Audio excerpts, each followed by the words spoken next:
Good afternoon and welcome to the Full Scottish on Broadcasting Scotland. My name is Lindi Harrison.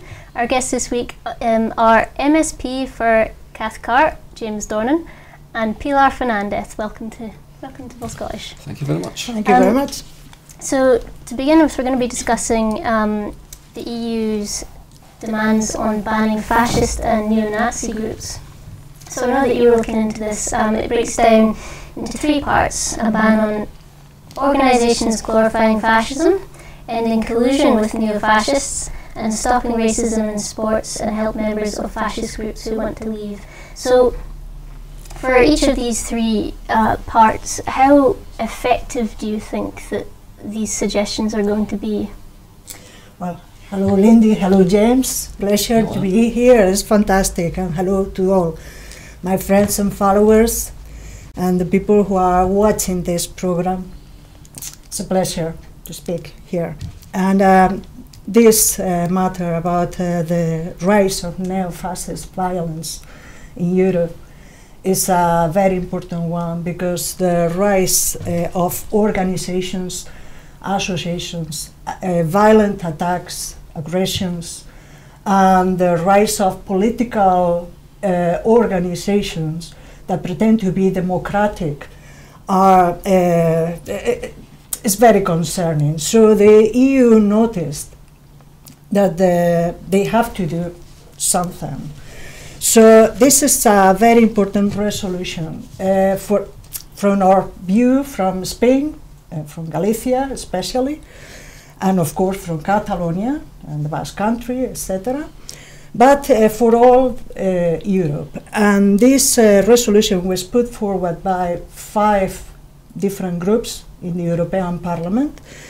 One of the MEPs that promoted this resolution was Ana Miranda, who is a Galician MEP from the Nationalist group.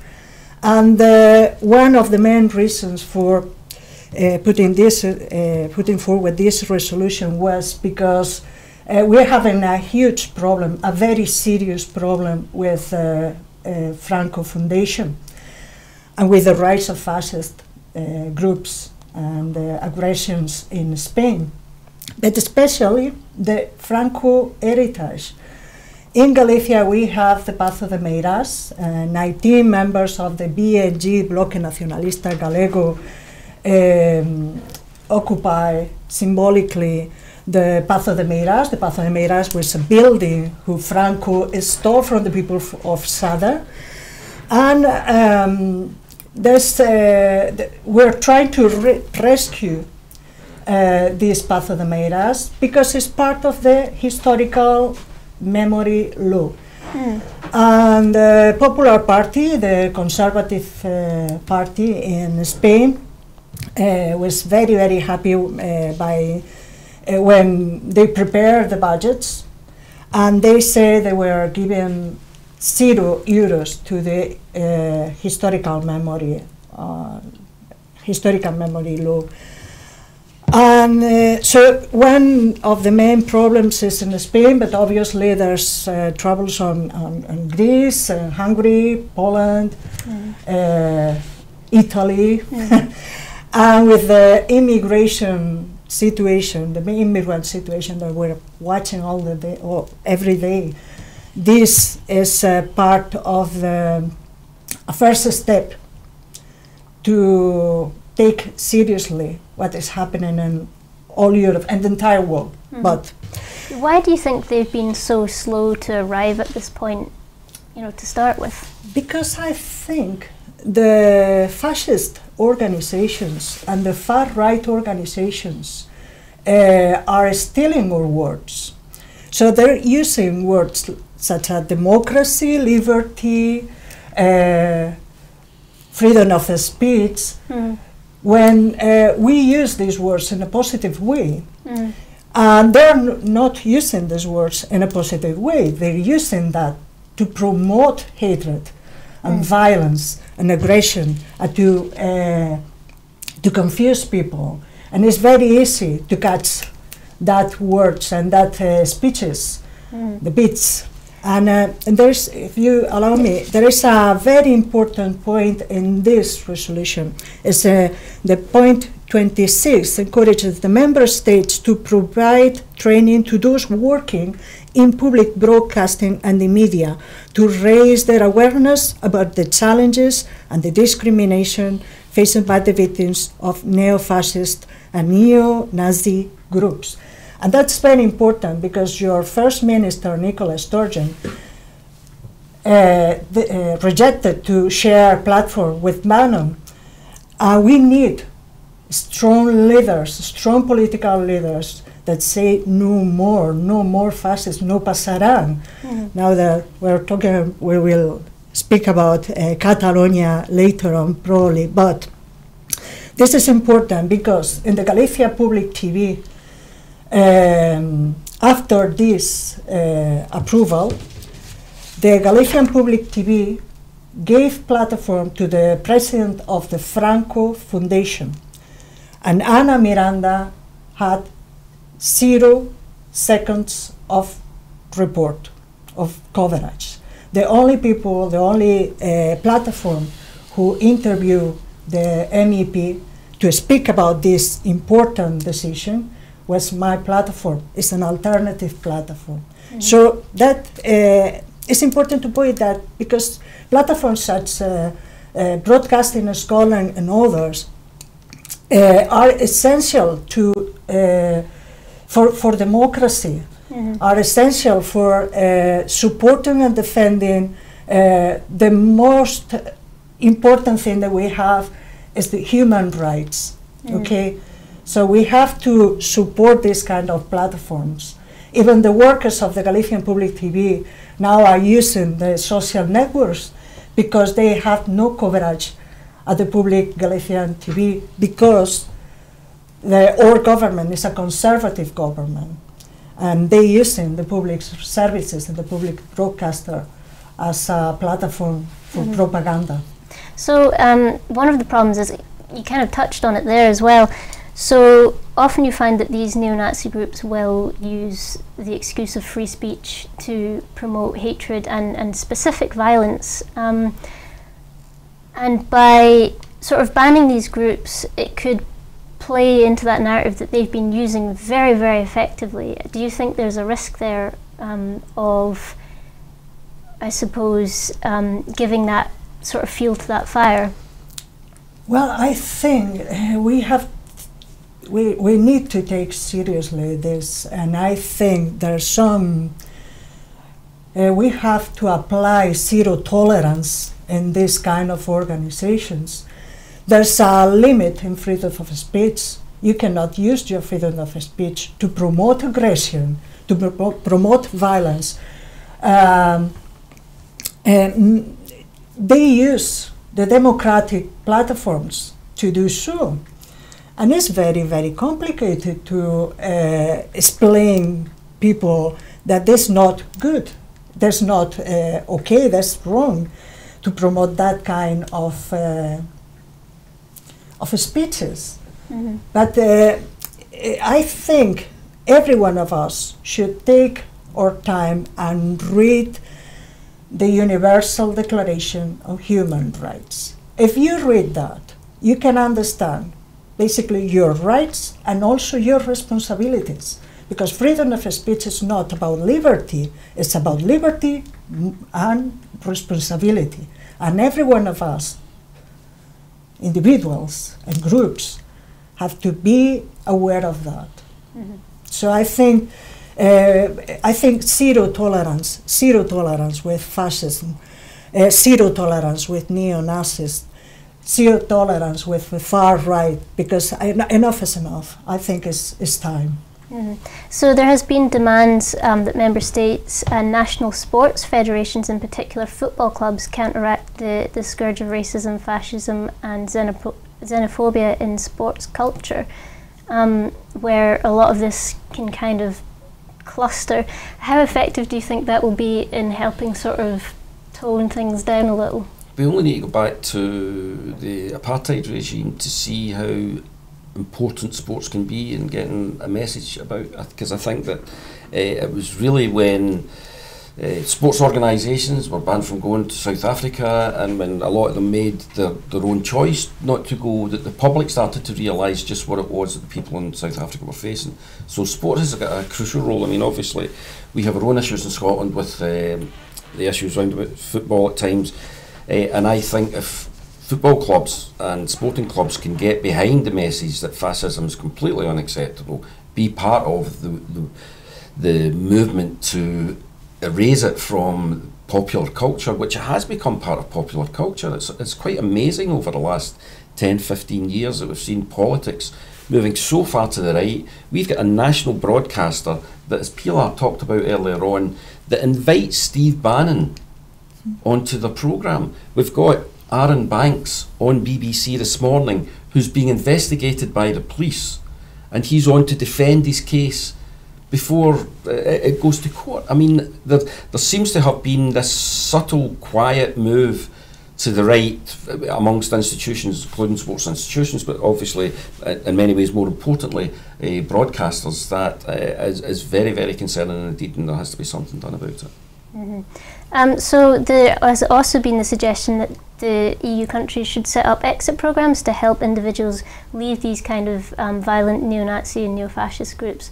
How effective have these kind of programmes been so far, and if we are able to do this on a larger scale, could this help combat the problem? It's like a cult thing, isn't it? I mean, it's about trying to get an individual out of a cult and then sort of de-stress them, and obviously that's got to help. It's helped with individuals before. It sounds like a huge project. It sounds like a long-term, huge financial project as well. But if it can help, and I believe it could help, then it's something that we should certainly be looking at supporting. I think we have to re-educate the society, and it's going to take a long, long way. Yes, absolutely. So moving on from the European Union to a little closer to home, Brexit, as always. It's always in the news, can't get rid of it. Is it? So kind of actually linking in with what we've just been talking about, and you've mentioned Aaron Banks as well. So obviously he's being investigated. Once again, we're looking at money coming into Leave, I think it was leave.eu, and I'll just double check that so that I'm not giving false information. We don't want to be accused of that. One of these Leave organisations. So, and so what had happened is he's being investigated, and it's suggested that the money that's been put in has actually come from other places that he's, I suppose, misdirected us about where this money's come from. A total of 8 million, I believe it was, of funding, and it was towards leave.eu.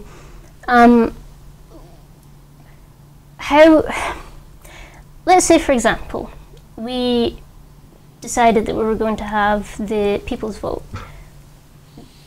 What would stop this kind of thing from happening again at the moment? Do we have any, has there been any changes since all of this has come out? If you look at the UK just now, it seems very unlikely that there would be any appetite for there to be any legal changes in cleaning up the way that funding is. I mean, there was a story yesterday that Theresa May, when she was Home Secretary, refused to have an investigation into Aaron Banks. Now, if there's any truth in that, and obviously I don't know, but it was reported in one of the newspapers, then that's hugely concerning, because what it suggests is, and it's not the first time this has been suggested, that there's legal decisions that have been based around political expediency. And that is really frightening, and a lot of the Brexit stuff seems to be dealt with that. A people's vote is something I would support, but I'm not hugely in favour of, because I'm more concerned about Scotland's place in the EU, which just now obviously has to include the UK, but I think there'd have to be provisions there to make sure that Scotland gets what Scotland votes for the next time. But I suspect unless we deal with people like Aaron Banks seriously, then I suspect we'd face much the same thing. If it looks like they don't say that the Leave vote was garnered by illegal money, and therefore we should be looking at having a rerun, to be quite honest with you, then and nobody gets penalised for it, why would they not do it again? Because they've already got a green light to do exactly the same thing again. So I think it's very important that we take this issue extremely seriously just now and deal with it extremely seriously as well. It seems very familiar. It looks very familiar because the Conservative Party in Spain and other conservative parties in other parts of Europe are having problems with transparency, with the control and an audit of the budgets and the funds. And the most concerning thing is they don't want to change the system. And it's terrible to think that conservative governments are winning elections with dark money, with illegal money, and in a very unfair balance with other organizations that have his accounting clean and clear. So it's very concerning. All the Brexit situation, especially with the EU citizens, and if you allow me to say something, because the EU citizens, I've met a lot of EU citizens that now would vote yes in another independent referendum. Why? Because the Spanish government, I think the Spanish government owes Scotland an apology, because the Spanish veto myth was used as a weapon against the yes movement, and now you're about to leave the EU in a very, very unfair condition and a very unfair situation. The Spanish government is negotiating with Gibraltar. By the way, there's a lot of questions, incognites about foundations and the tax haven, etc., etc. Northern Ireland is going to have a good deal, probably, because it's about the Good Friday Agreement, and Scotland is isolated, and Scotland deserves another opportunity, and the Spanish government should support that opportunity. Can I just say on the Northern Ireland issue, I'm not sure how a good deal is arrived at. I was actually about to bring that up. The Irish Prime Minister had actually said that Brexit has undermined the Good Friday Agreement and is fraying the relationship between Britain and Ireland. And although on Friday the British and Irish government signalled that there could be a breakthrough in the Irish border impasse, we have heard things like this before. So, yeah, and you know, they might. It always seems that if you get to some place where there looks like it's going to be an agreement between the EU, the UK, and the Irish government on this issue, then the Tory party, the Tory party get up on their hind legs and start braying, and so I think this would be another case of that, because it can only be that it looks like that there's going to be a border in the Irish Sea, and you know, we've been told by the Jacob Rees-Moggs and others that this is just unacceptable, blah blah blah. I think that the problem, that the reason why the relationship between Ireland and the UK is being frayed over Brexit, it's not so much about the issue of the hard border, but the attitude of the UK over the border, and it's reminded people in Ireland of just the disdain that UK governments for decades and centuries probably have treated the people of Ireland, and I think that's a big problem that they're going to take a long time to go over again. So, relating to Brexit, we've had the 2018 budget come through, and before we get sort of into any of the particulars, one of the big questions is, after Brexit, will the budget remain intact? Will we have any money to play with? Obviously, if it's a no-deal Brexit, which I'm still thinking is going to be favourite no matter what the soundings were today, then they'll have to come back with another budget. I don't see how that budget will be able to stand if there's going to be a no-deal Brexit. No-deal Brexit just puts us in such a terrible position. Any Brexit puts us in a terrible position, but a no-deal Brexit puts us flat on the floor. Yeah, I would expect us to be back. So one of the broader questions for the budget is, overall, who is benefiting most from this budget? it's quite a simple the problem to solve. It's a Conservative budget, therefore it's the best off that has benefited most. And you know, you could say that before it, and then you get the budget figures and you find that you were right. And that's exactly what it's top 10%. I saw a wee bit of a programme just before I left the house, and they were making that point, and the Conservative minister that was on was saying, but you're not getting the point. Right, everybody's got the point. They look after the top 10% have benefited much more from this than the bottom 10% or any other group. So it's no surprise, Tory budget, the pals benefit from it. Mm. So in the budget there has been no increasing for policing aside from counter-terrorism policing, which itself depends on the intelligence gained by local police officers and having those on the ground.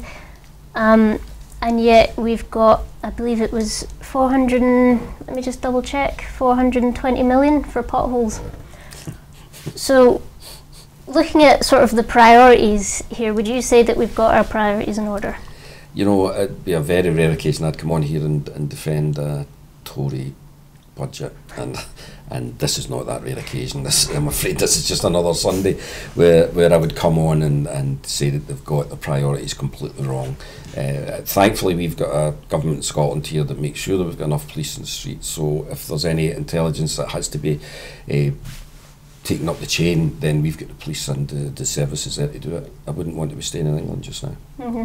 So the Home Office Affairs Committee found that the number of offences has risen 30%, while charges and summons have gone down by 26%. And you know, we might be slightly separate here in Scotland, but we all do still live on the same island, and if there is crime, you know, in any parts of these islands, it affects us all. So what, at this point, without money going towards policing, what can be done to help policing without the raise? I just don't see that that's an issue for us in terms of an issue that we can help deal with, and B, that they have the interest of the normal communities or everyday communities at the forefront of their mind.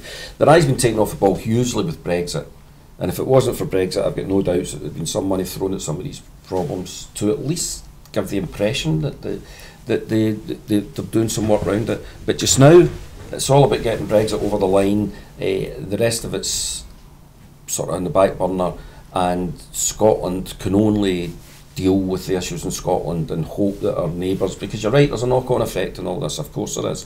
If the quality of life in England gets as bad as it continues to be getting, then there's going to be more people wanting to come and stay in Scotland. If there's criminals that, actually maybe this will work quite well for us, because if it's easier for criminals to go on down south, then maybe some of us will move down south, so we can have sort of cross-border cooperation there. But on a serious level, it's very concerning that our nearest neighbours and our biggest allies when we're independent are having such problems about crime, and they have to do more about it. Just, I mean, you raised the point of Brexit there, and it's been reported that the government will have invested $4 billion in preparing for Brexit since 2016. Now, had that gone into, say, the NHS or policing, would we be seeing the same levels of problems? It's a very good point, and also the services up in Scotland would be benefiting as well from the ban at consequentials. Mm-hmm. Actually, that was another point. You're leading me in quite nicely today. I did have a note about the here we go. So this was Ian Blackford MP. He said Scotland has again been robbed, losing £1.9 billion by 2020 from the Scottish Government's budget, with our NHS shortchanged to the tune of 50 million in Barnett consequentials, and again our oil and gas sector is ignored at a typical time of growth. So with this new budget and its effects on Scotland, say for example, I mean, if we had that, that 50 million that we've been shortchanged, how could that have been used towards our NHS? Like, what effects is this going to have on us? Well, it does mean, I mean, our NHS is the best NHS in the UK, and that's despite the fact that things like this continue to happen to us. But that's because of good stewardship of very able politicians and because of all the hard work of doctors, nurses and all the rest of the staff in the NHS. But we can't keep on continuing to take these salami slicing from our budget and expect there to be no impact. So £50 million, it could have given us a fair amount of nurses, it could have helped us to refurbish some of the hospitals or the health centres or whatever that's required, but certainly it's money that could be much better used in Scotland for public services than used as part of that £4 billion to prepare for a Brexit that most people don't really want. Mm-hmm. So over the last 8 years, 87% of the losses so far have fallen on women. Now we have, you know, been at pains in the past to make sure that this sort of thing doesn't happen, and yet it has happened. So how has that been allowed to occur? It's not been allowed to occur, it's been allowed to continue because this happens because women have either been out of the job market for a long time or come into the job market at the lowest paid jobs or are the homemakers, the carers. And of course, I'm generalising hugely here, but in terms of the numbers, then that tends to be the way of it. So they become, and particularly once again, under a Conservative government, they become the groups that are going to be most badly affected. We have to continue to do what we're doing, and what we're trying to do is we're trying to, you know, with our living wage policy, we're trying to make sure that those at the bottom of the pay ladder are better treated than they were before, and we'll have a social security system that is going to be much fairer than the one that's been handed down to us from Westminster. These things can't make a huge difference overnight, but they can make some difference overnight, and hopefully over time we can get more people back into work, we can get them paid a decent wage, and you know, it will benefit a number of people, but these things do take time. Again, I just think, thank goodness we're staying here and not down there. There is going to be a raise in the national living wage in the budget. Would you say that's enough to cover living costs, and not just cover living costs, but give people the sort of buffer they need to be able to save for rainy days? For example, their car breaks down or their fridge breaks, you know, the things that tend to come up in life. Yeah, I've done a fair bit of work with a charity, Step Change, that talk about everybody should try and have £1,000 in the bank. Right? I'm not saying they can, because they know that they work with those in debt because you need that money for that rainy day. And they try and create a system where even those in low incomes can put a wee bit aside and build up towards that. So those in the lowest incomes are struggling hugely. We have to try and get a system in place that allows them that wee bit of freedom, or create a system that helps them to create that nest egg for that time where you need it when your car breaks down. There's nothing worse. I've been unemployed and I've struggled for money, and there is nothing worse than not knowing how you're going to pay your next bill, or if something's going to break down, or if the kids need new clothes. There's nothing worse than it, and so as well as having sympathy, I've got a great deal of empathy with people in that position, and that's why we do what we can to help them. So we actually have a couple of videos lined up. We've got Andrew Bowie, a Conservative MP, and we've also got Mary Black, an SNP MP. Mary Black.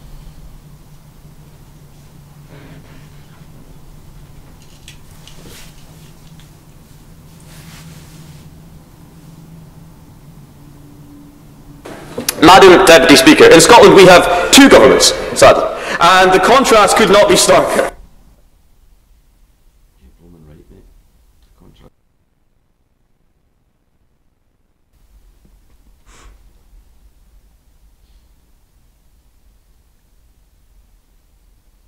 Mary Black. Now, the Tories have a habit of announcing policies that are backed by arguments that in a sentence quite often can sound reasonable. However, the minute you scratch beneath the surface, you see that every policy is soaked in ideology and backed by mistruths that are unrecognisable in the real world. I want to give a few examples. The first being universal credit. We've had umpteen debates in this House explaining in great detail why universal credit is not fit for purpose. Even this month I've had constituents live off nothing but 70 quid. So the Chancellor has announced a boost to the work allowance as an answer to these problems, and he expects credit for it. But again, scratch beneath the surface and we find that this boost only reverses half of the cuts that were made in the 2015 budget. Now the second example I want to give is the living wage, which Tories often say that the best way out of poverty is through work. And they preach that they introduced the living wage. They were the government that did it, and they arrogantly pat themselves on the back for raising it in this budget.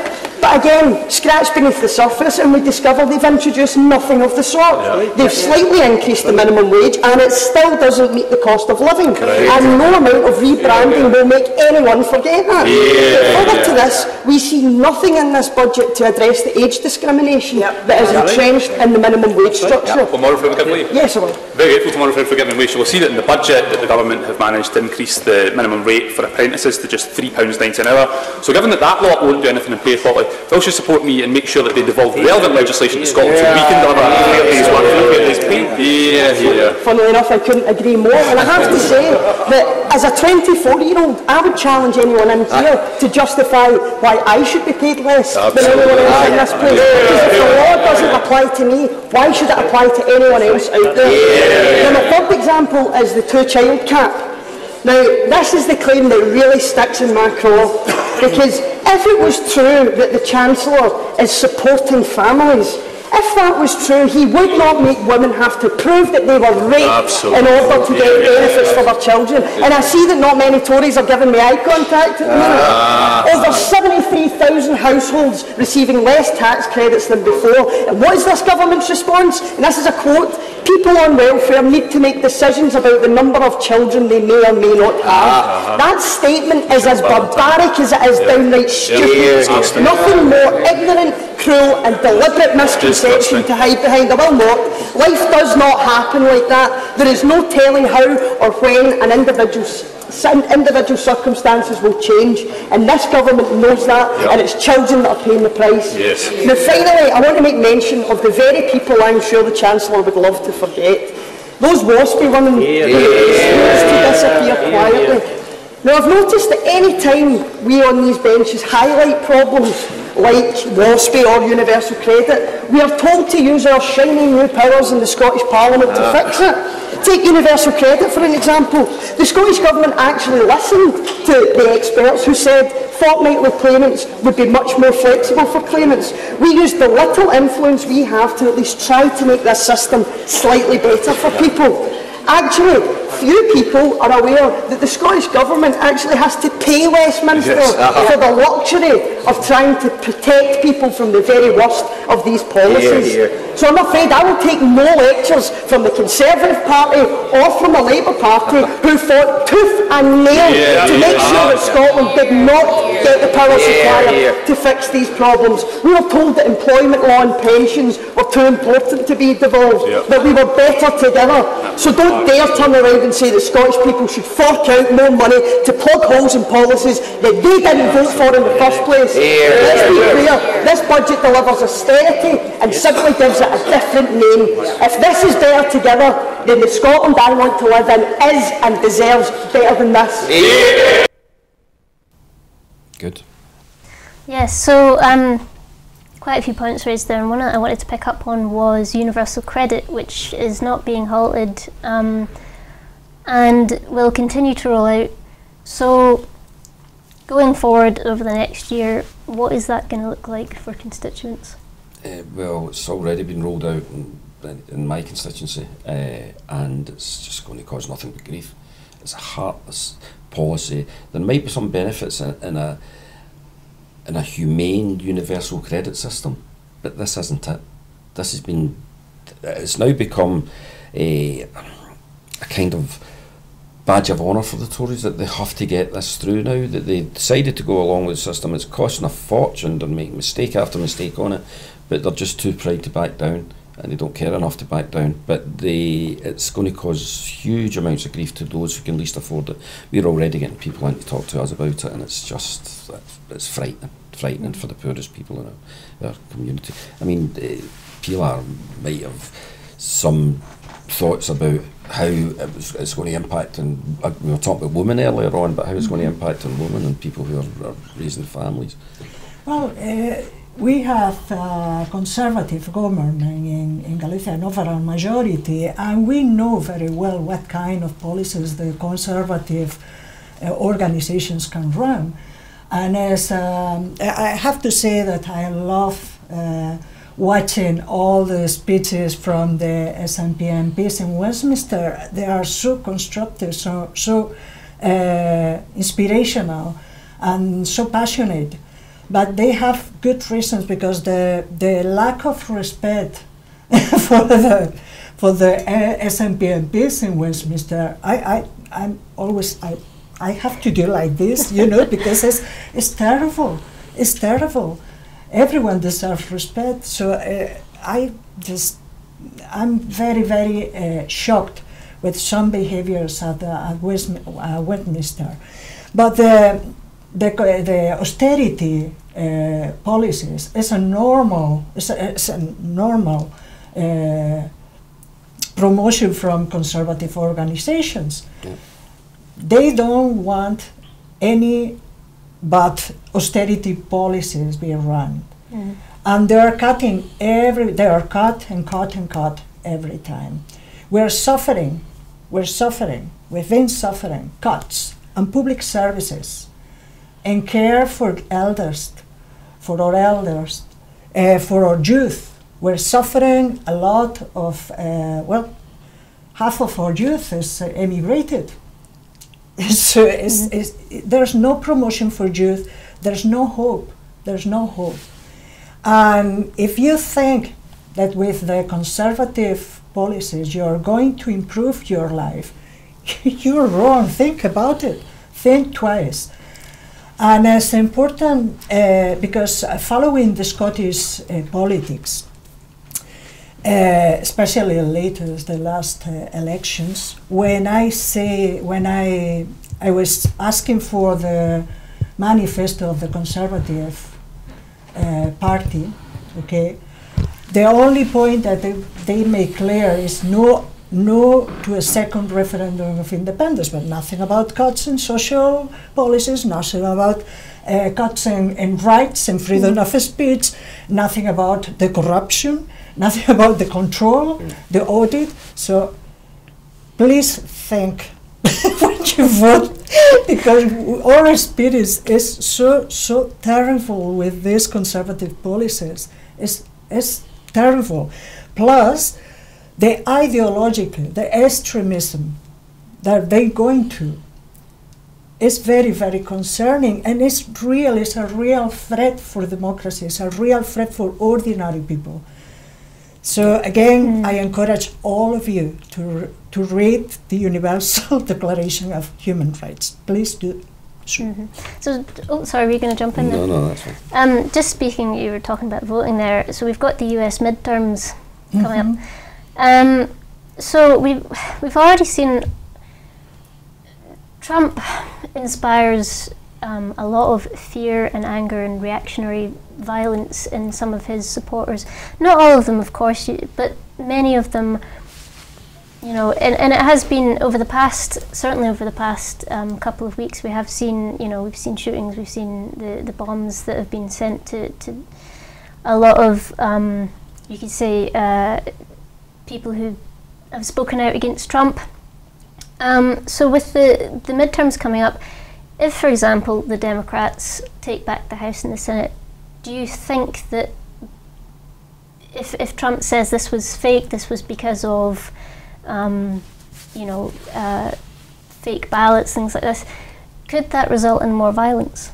I think that as long as Trump's there, and for some time after he leaves, probably, that Trump creates more violence.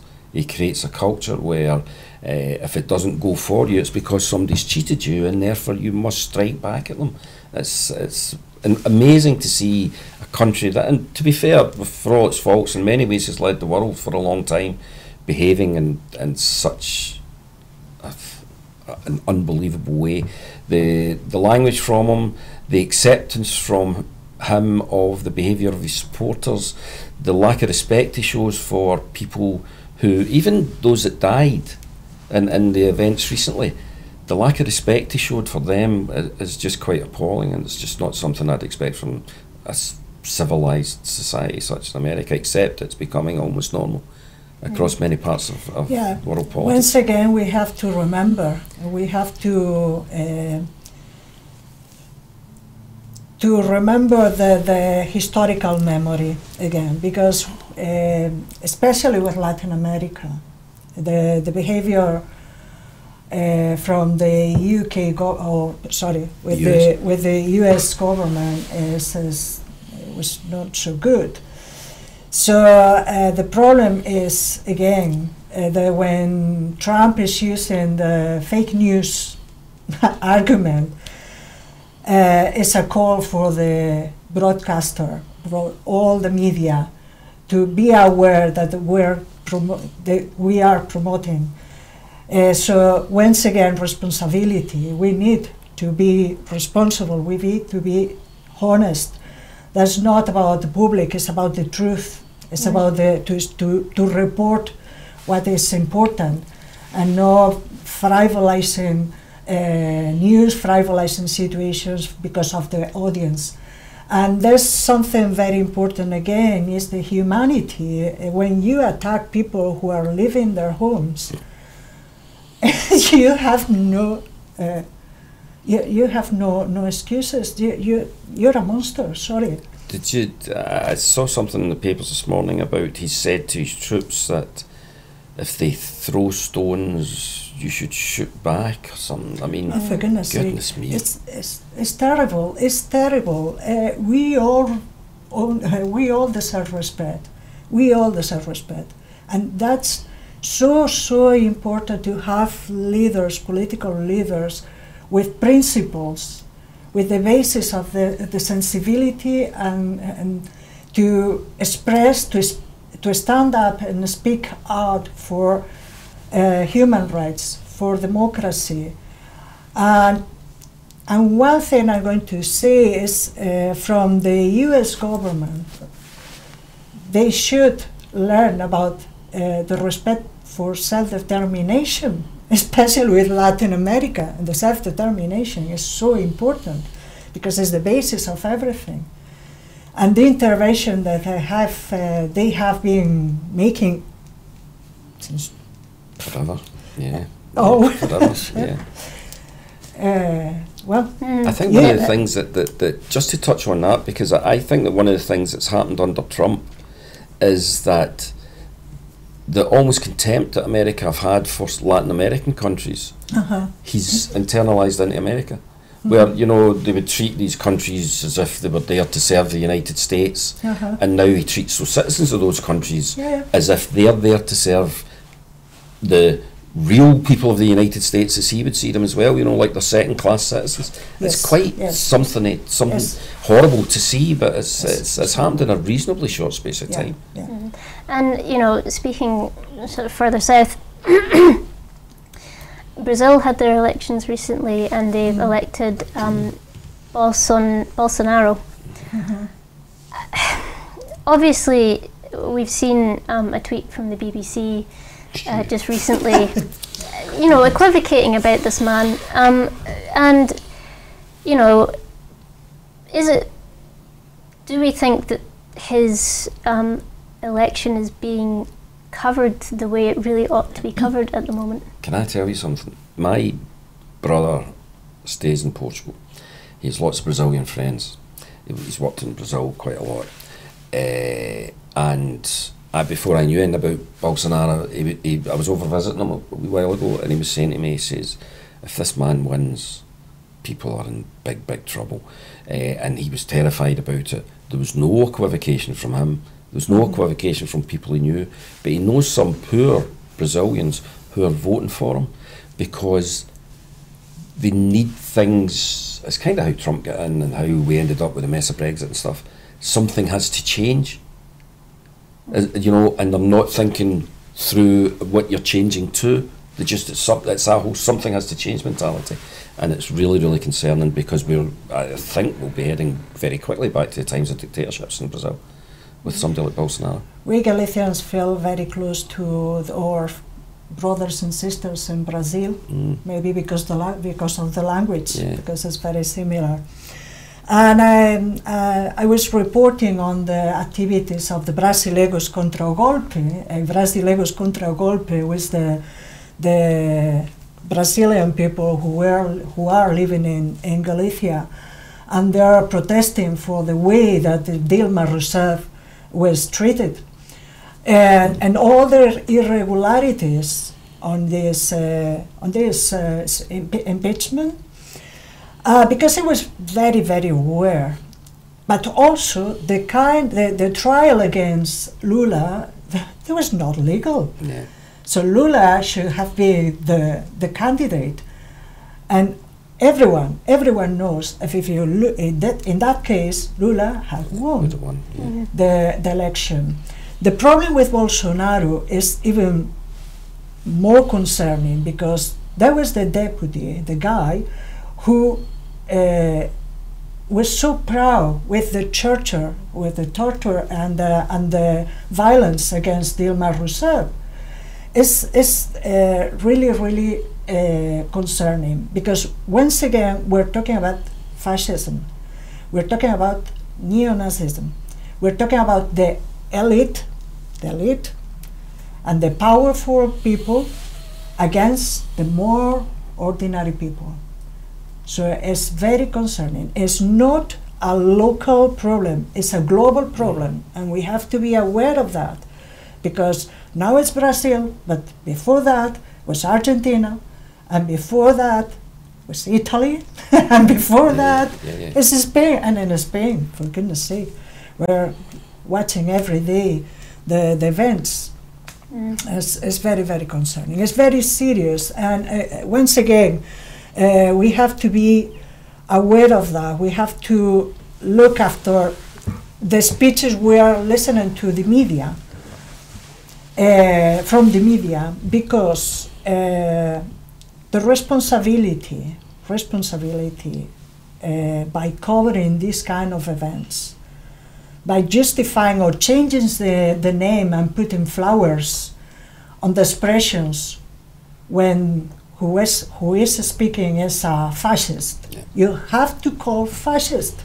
There's no way, there's no other way. You have to call fascist to a fascist. Which is why the BBC's initial response to this was so concerning, and it's in keeping, unfortunately for me, with an unwillingness to recognise, you know, right-wing politics, extreme right-wing politics, fascism, when it rears its ugly head. I mean, I've said this public before, but in my view, the BBC have got a lot to answer for in terms of the rise of the right wing shot up in the UK after Nick Griffin was on BBC Question Time. BBC have given what I would say was almost like a season ticket to Nigel Farage to take his seat anytime he wanted. We see Steve Bannon, we see Aaron Banks. It's just, and that tweet, it's just one thing after another, where they should be quite clearly, as Pilar's so eloquently been saying all morning, we have to face fascism. And we have to say this is what this is, and we should not be giving it a friendly face and a welcome into our television studios in the way that we are just now. So just moving to another part of the world here, Catalonia, where the proposed prison sentences for the Catalan leaders has caused some political turmoil, which I'm sure you'll know all about, so I'll let you just go for it. Well, how to start this? Yes, so well, I'll start by reading the Article 9 of Human Rights. No one shall be subjected to arbitrary arrest, detention, or exile. And please read the Declaration of Human Rights. Well, it's a mess. The entire situation is a mess. There's a political scenario, and then there's a judiciary scenario. And the judiciary scenario, the entire thing is very, very criticized by Judges for Democracy. It's an organization of judges for democracy, and they disagree with the charges of rebellion and sedition, even sedition against the Catalan leaders.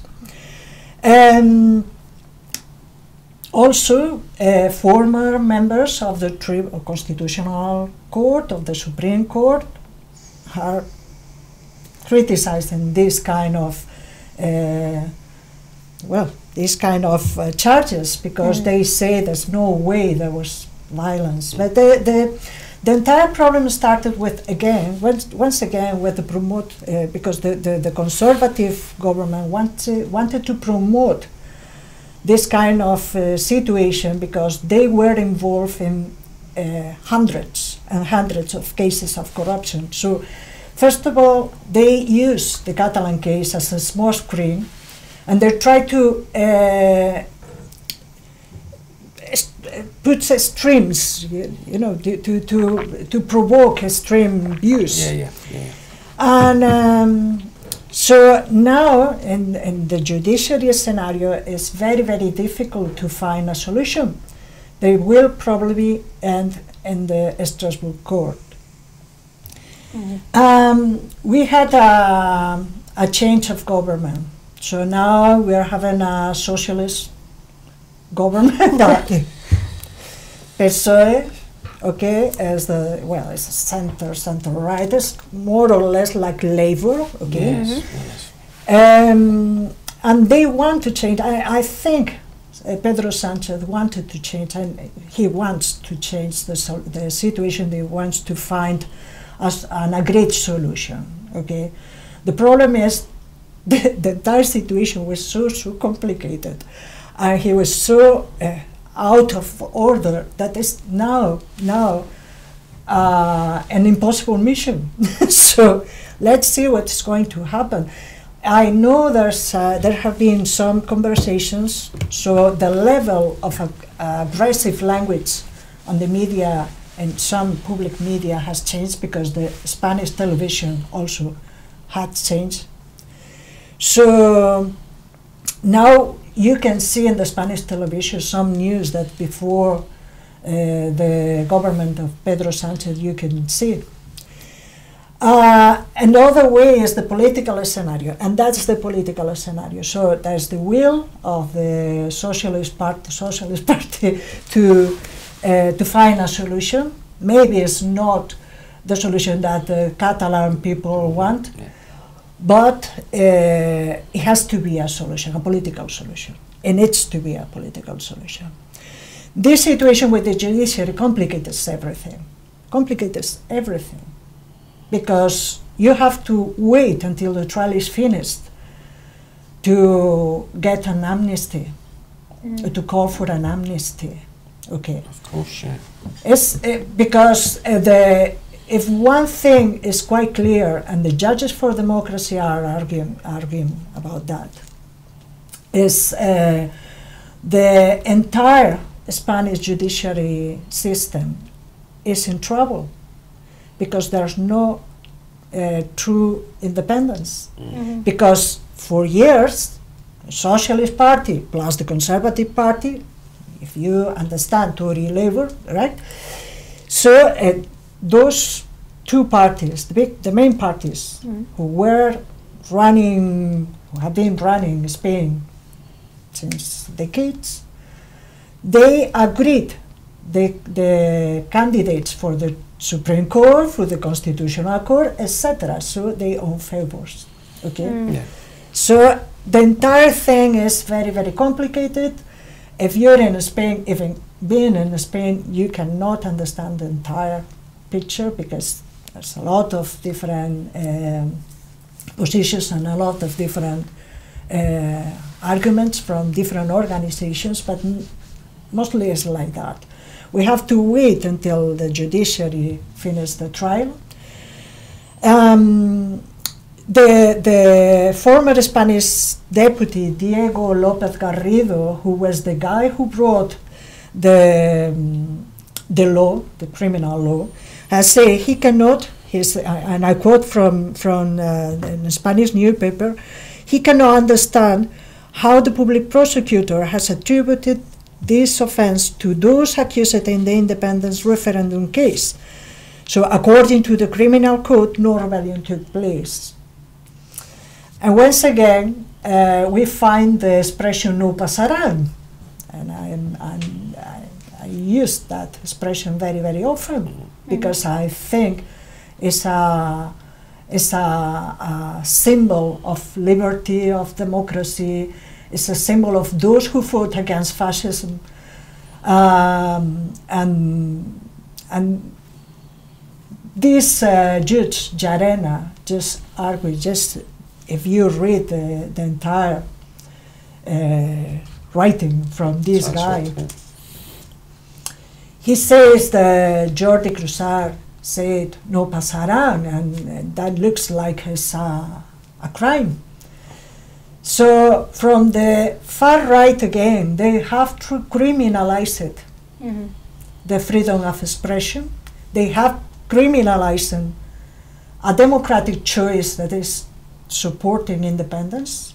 Okay, if you support independence, you have your right to support independence because it's your democratic choice in a democratic state. But the problem is these guys, the Popular Party, now Vox and Ciudadanos, and I'll make a point later, the far right in 3 different organizations, they have criminalized a democratic choice that is to support independence.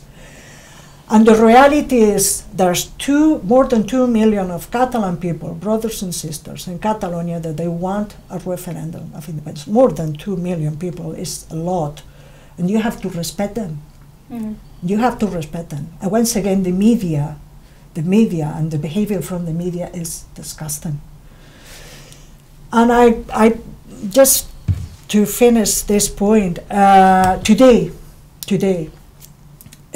in Alsasua, Pamplona, there's a meeting, Vox, Ciudadanos, and Popular Party. It's a fascist meeting. I told before, I was saying that about this European Parliament resolution against fascism. Izquierda Unida just put forward a resolution in the Spanish Congress last week to support this resolution, and the only party who didn't support the resolution was the Popular Party, was the Conservative Party. So I have nothing to say about that. You can understand the situation. Okay. And from our point of view on the streets, and ordinary people who thinks and compare the situation with the Catalan leaders, the guys who were supporting independence, who were supporting democracy and freedom. That's not about the Catalan case, it's about the entire Spanish system. The monarchy is in danger because the king's behavior was very, very disgraceful by provoking more conflict. Okay. And many people are asking for a referendum monarchy republic, because you have to remember that we had a dictatorship, 40 years dictatorship, because a coup d'etat. Okay, that was not a democratic choice, it was a coup d'etat. We have to remember that. Okay, so that's important to point at that, and it's important to remember that the ordinary people compare the situation of these guys who are in jail for a year, have been in jail for a year, defending democracy, defending the freedom of speech with no charges of rebellion because there was no violence at all. And then you have the guys who the gang raped, for example, or the guys in Alsasua, those young people who were in a fight in a pub, and they're in jail too, and they have been in jail for a year. Okay. So it's very concerning, the situation in Spain. We have to keep an eye on what's going on, but I'm afraid we have to wait until the judiciary finishes the entire process. Until then, you won't be able to do anything about it, really. But a little closer to home, we had I believe it was the Hibs Hearts game, and I'm not a football fan, so obviously I think you're going to be the person to turn to here. And we did have incidents of sectarianism that occurred. And could you just, first of all, just talk us through what actually happened? Right, on Wednesday, prior to the Hibs Hearts local derby, for those that don't know football, there was pyrotechnics thrown on the pitch. There was pyrotechnics thrown between the two sets of fans. Now, anybody knows anything about pyrotechnics knows that that's an incredibly dangerous thing to do, that at some stage somebody's going to get badly burnt, they're going to lose an eye, who knows how far that can go. There was fights with stewards. Then during the game, the Hearts goalkeeper got punched by a Hibs fan. Neil Lennon, the Hibs manager, got hit by a coin from the Hearts section of the ground, and I believe that an official got attacked as well. So that was one extreme example of violence in a football ground. And Neil Lennon, in my view, quite rightly came out and said that this was a clear case of him being attacked again because of his background. He's a Northern Irish Catholic, played for Celtic, had a career in England where he never had to put up with any of this stuff. But in Scotland he's been attacked in the street, he's had death threats and either bombs or bullets sent through the post to him. And he was attacked at Tynecastle when he was manager of Celtic. So there's been a whole string of things. But it just highlighted again that sectarianism in Scottish football hasn't gone away. One of the mistakes I think the Scottish Parliament made was in scrapping the Offensive Behaviour at Football Act, no matter if it needed tidied up or whatever. And certainly the biggest error from James Kelly and his supporters was to suggest that they scrapped the Offensive Behaviour at Football Act without putting anything in its place. And since then there has been very little word from him about what his plans would be. I've started a members' bill on strict liability which would hold the clubs responsible for the behaviour of the fans, and if that had been in place, say when Neil Lennon had been attacked the first time, actions would have been taken against Hearts.